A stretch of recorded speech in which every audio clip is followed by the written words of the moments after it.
For Dejusticia, the Tang Prize was a surprise because it was totally unexpected, as it comes from very far away, from a tradition that is not so familiar to us. And when we found out that the Tang dynasty represents a golden age of civil and academic government based on merits in Chinese history, we felt very humbled, but also very tuned because they represent flexibility, openness, tolerance, meritocracy, and knowledge-based decisions. And they're all part of the values that our organization embraces. This feeling of surprise and value sharing turned into a great honor when we saw also who were the previous recipients of the prize, jurists and scholars that we deeply admire. Albie Sachs, Louis Arbour, Joseph Raz. The three represent a perspective of the rule of law that transcends formalisms and concentrates in material justice and equality. Finally, today more than ever, we feel deeply committed to continue fulfilling our mission. We received this nomination as a recognition to the accomplishments of the Constitution of Colombia that guide our fight for real justice. May I take this moment to thank the Tang Prize Committee and the Tang Prize funder for their generosity to laureate this collective team, but also a moment to thank each and every member of the Dejusticia community that carries in our blood the combination of academy and activism defending the rule of law, construed in our Constitution as a tool to transform reality, to change the status quo filled with lack of opportunities, lack of participation, and lack of equality, and to try to attain social justice. The prestigious Tang Prize is not only an honor for Dejusticia, it also strengthens our work, as it confirms the validity of the basis on which Dejusticia was founded 15 years ago. The Tang Prize recognizes individuals and institutions who have made significant contribution to the rule of law through advances in legal theory and practice. Dejusticia was created precisely to establish bridges between legal academic research and social activism for human rights. We understand that academy and social activism are different fields with specific logics. But we believe that the rigid separation between these two worlds undermines democracy and weakens the protection of human rights. Thus, we have tried in all these years to advance the rule of law and the protection of the rights of the most marginalized groups in society through legal and socio-legal research, strategic litigation, public proposal for public policies, participation in public debates, and informal education for social leaders. We understand this prize as a recognition to these collective efforts and to these ideals, and that reinforces our commitment to them. Finally, the fact that this prize comes from a foundation based in Taiwan, Republic of China,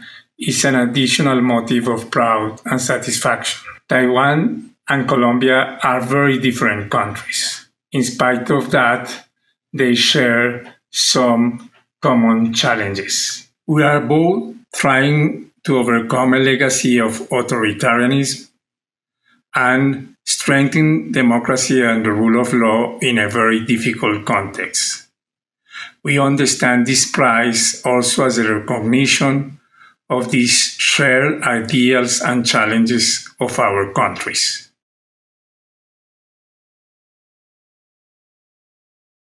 COVID-19 has contributed to pull the curtain and make the world conscious of massive economic inequality and lack of opportunities, including healthcare and livelihoods, which force us to revisit the rule of law as a tool to confront this pandemic.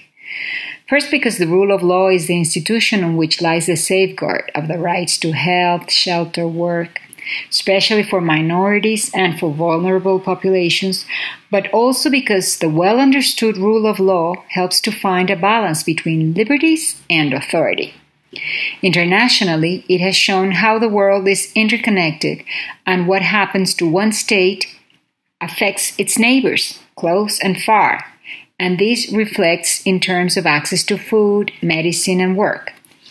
Nationally, it is more important than ever to have a balance between the rights of the citizens and the authority, especially in a country like Colombia that has suffered an internal armed conflict for more than 50 years, and even the state has violated deeply human rights in the name of security and in the name of authority. In times of exceptions, such as this pandemic, civil society has to be more vigilant than ever. Finally, in this type of crisis, the most difficult part is always for the most vulnerable, because they cannot be isolated without producing. They cannot have access to water. They have no savings and no means to resist. Even more in Colombia and South America, with very high levels of poverty and the highest numbers of inequality.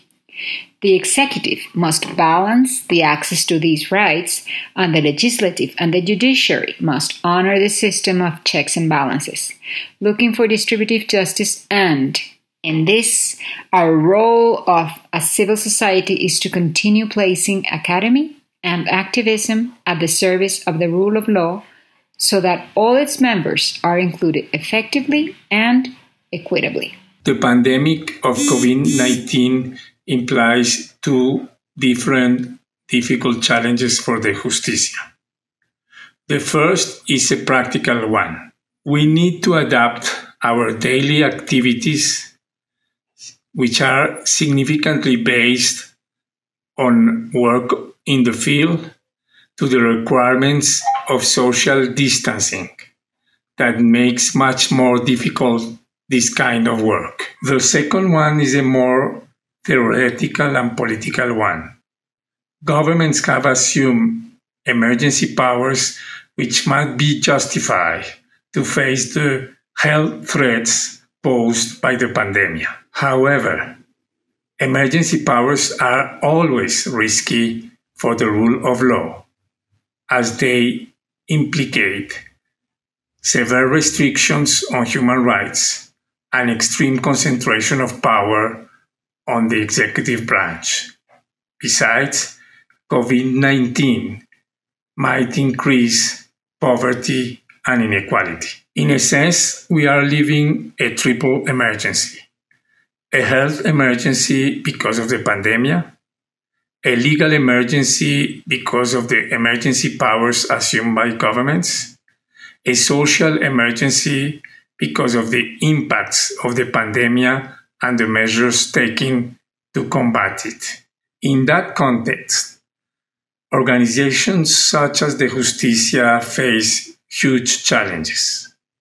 How to protect the rule of law and human rights in this triple emergency? How to avoid that some emergency measures that are necessary to combat the pandemic do not lead to increased authoritarianism and inequality? How to transform the pandemic from a threat to human rights into an opportunity to build stronger democracy based on the rule of law and an increased solidarity among individuals, groups, and countries?